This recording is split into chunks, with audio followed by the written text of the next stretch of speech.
Hello. How's practice there? It was good. I had a good day.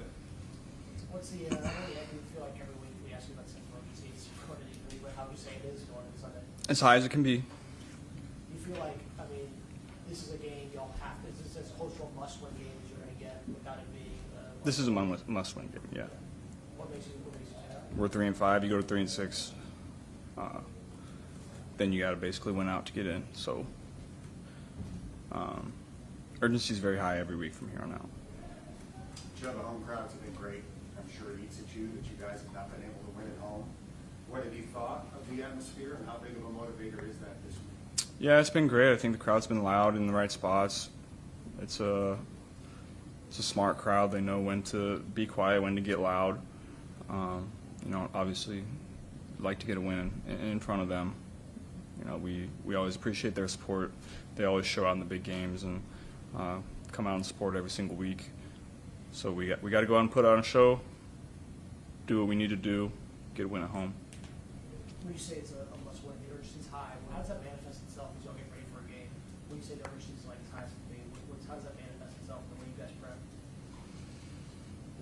I'm not sure it really changes the prep.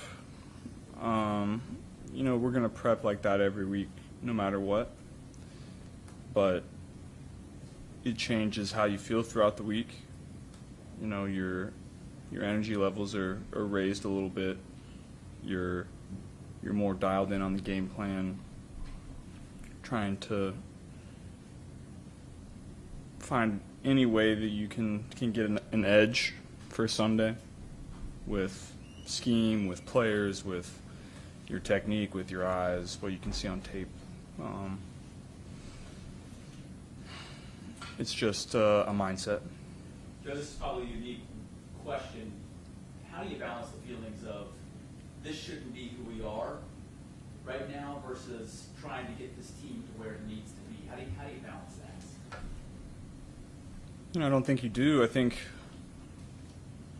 you can say this shouldn't be where we are, but this is where we're at. I don't think you can look at it like that. You got to adapt to the situation that presents itself, and this is the situation that we find ourselves in.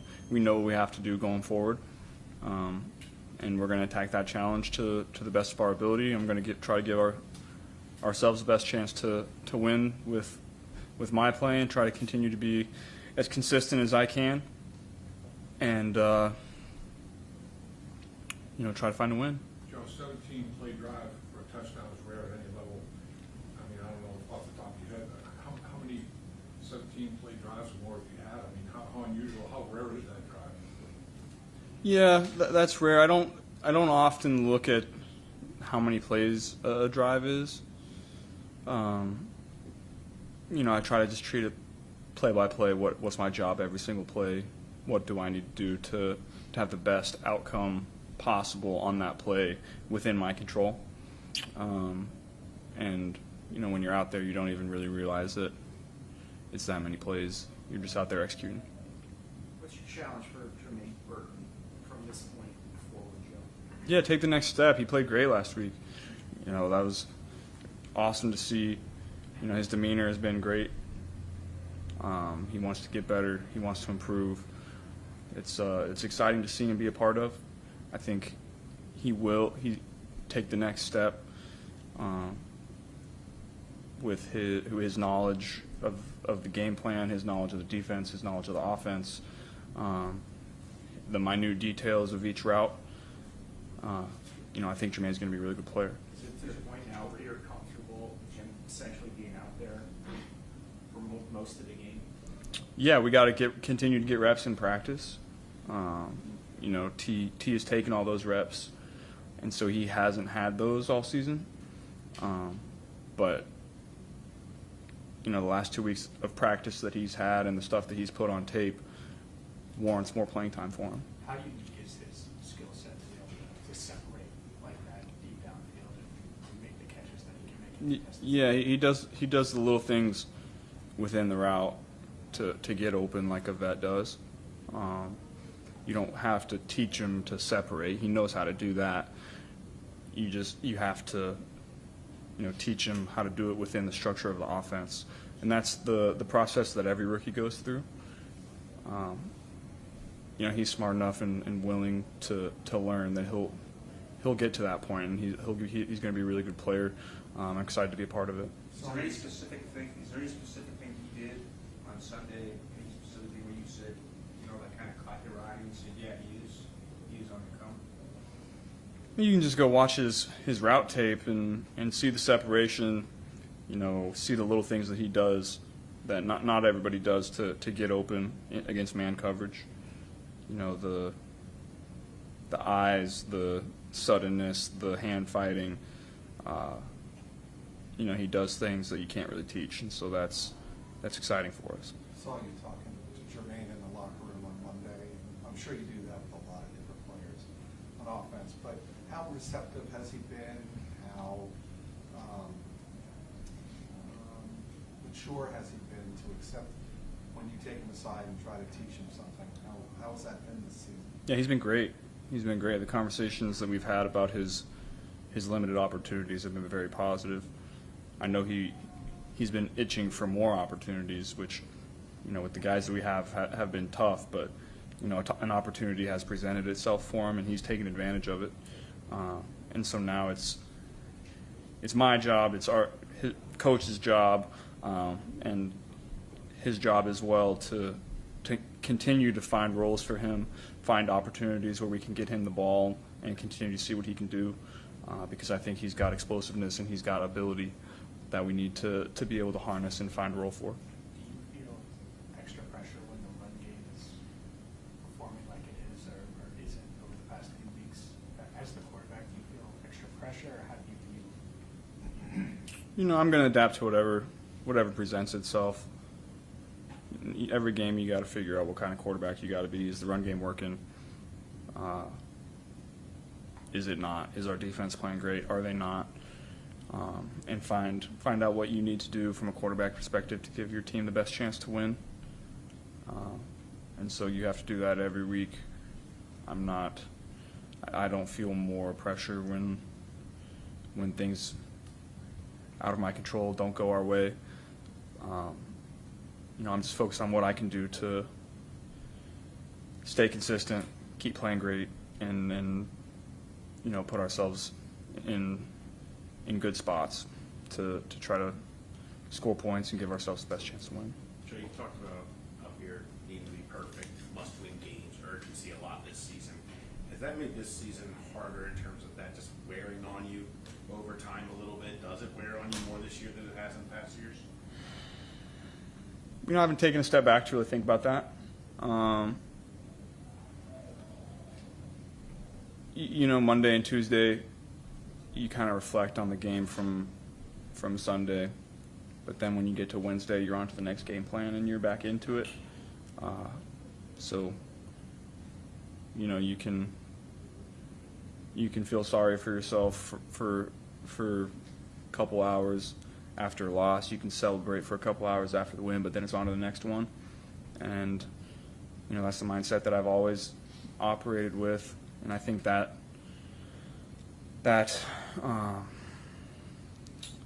gives myself the best opportunity to try to stay as consistent as I can throughout the weekend on Sundays. With the trade deadline next Tuesday, Joe, you see arguably the three elite teams right now in the AFC all making moves, Bills, Chiefs, and Ravens. What goes through your mind when you see those teams getting better? That's not my job. Do you ever wish that, you know, the organization would give you another weapon or two, or on either side of the ball? It's not my job. From your perspective, what is missing in the run game right now? How does that get better? Well, Sunday, they had a good front. You know, that's tough to move those guys up front. They're big and physical and explosive. You know, we've run the ball well in spots. For the first month, we were pretty dang good running the ball. After that, it's fallen off. So we need to find that rhythm that we had in that first month running the ball. You know, I always feel really good about our game plan going in. You know, I think we just got to execute the plays that are called better, and you know, find ways to find an explosive run here, find a first down there, and that'll open up some more play action shots for us, open up some different things. Through 8 weeks, weeks. Is there anything coming off of this injury? Is there anything you're doing midweek that's maybe allowed you to be as effective as you want to be, as effective as you've been in any activities that you feel like would be really beneficial? No, I've been consistent in my process. I've been consistent in my workouts. I've been consistent in my body work. I've been consistent in my rehab, in my warm up, pre-practice, and pre-game. This is a process that I've developed for years. I've been in this spot before, coming back from injury and understanding what it takes to get through a season like that. So I'm happy with where I'm at. I'm happy with the people that I have around me continuing to put in work to make sure that I get to Sunday and that I feel great on Sunday. And I'm happy with how I'm playing on Sunday. So the process that I have, the people that I have around me have enabled me to stay consistent. Is there any one person who's been really beneficial throughout the whole process? It's been a combination of people. It's been, Nick and Matt in the training room. It's been Jim, my massage guy. It's been Dak throughout the off season. It's been Joey and the strength staff throughout the season. All those people have really played a role in this to get me to where I'm at now. Joe, you talked on Sunday about needing to win 7 of your last 9. You called this a must-win game. So you seem aware, but how much time do you take to look at what's going on around you? Like what else is happening in the AFC North standings, who's winning games? How much do you pay attention to that mid-season? You pay attention to your division. You don't really pay attention to anything else around it. You watch the games. I couldn't tell you what everybody's record is across the AFC. I could tell you what the divisional opponents, where they're sitting at. But I don't think we can look at that right now. I think what we have to do is just focus on what we need to do every single day to try to improve and try to put ourselves in a better position for Sunday. So how do you beat Raiders? What do they got defensively? They're very solid defensively. They mix up the coverages. They got Max Crosby. He's going to be able to get pressure on the passer. He's going to make big plays in the run game. You have to limit his ability to affect the game. So we'll be ready for that. And we're going to continue to mix it up: run game, pass game, play action. But the biggest thing is eliminating 98's ability to affect the game. Joe, how much has your anticipation or relationship with Zach as a play caller maybe evolved over time here? And I guess specifically with Pitch now in the OC role this year, has that changed or been different at all this year? No, I wouldn't say that. It's been great. We have meetings after every game, talk about things each of us could have done better, trying to improve, trying to stay on the same page, and those meetings are very positive. So I'm happy with how that's working out. Joe, how important is it to stay present in the week, not taking this 1,000-foot view, even though we're asking you questions like that, and just focusing on this week and not looking at playoff standings? Yeah, that's critical. No matter what your record is, no matter how you're playing, because otherwise you're just gonna fall into exactly what you've been doing. I think momentum is a real thing. If you consistently don't do things that make you consistent and allow you to be in position to play well on Sundays, then you're going to continue to do that. And if you build a process and you build a routine and you do that routine week in and week out, whether you win, lose, draw, play good, play bad, then you're going to build a reputation for being consistently great. And as a team, you're going to continue to get better as the season goes. So that's what I'm focused on doing. Do you ever lobby for more quarterback sneaks? When it's 3rd and 1, you ever get the urge? Yeah, I mean, we have looks that we like it against and looks that we don't. We've been successful on some, and some we haven't quite been as successful on. So there's definitely a spot for them. Is there anything you can put your finger on that? It's kind of always, it seems to surface at various points down through the years, the short yardage. We just got to execute the plays better. We haven't been good enough in that for a couple years now, and We just got to be able to execute our jobs, plan and play out in those situations, because those are big plays and big games that come up, and we got to execute on those. Are you surprised it's taken that long, or it's been this long of a period to struggle with something like that? Given all your weapons and the talent that you guys have on offense? Yeah, it's tough to say. Whenever you have your team has a spot where you haven't executed the way that you need to, it's something that you really focus on and try to get better at, and that's what we've done. We've been good in spots, we haven't been good in spots. We just got to be more consistent at it. Hey, Joe, the last time the Raiders came to Cincinnati, it turned into what was at the time one of the biggest wins in franchise history. What do you remember about that day and that game, the playoff game? Yeah, it was a fun game.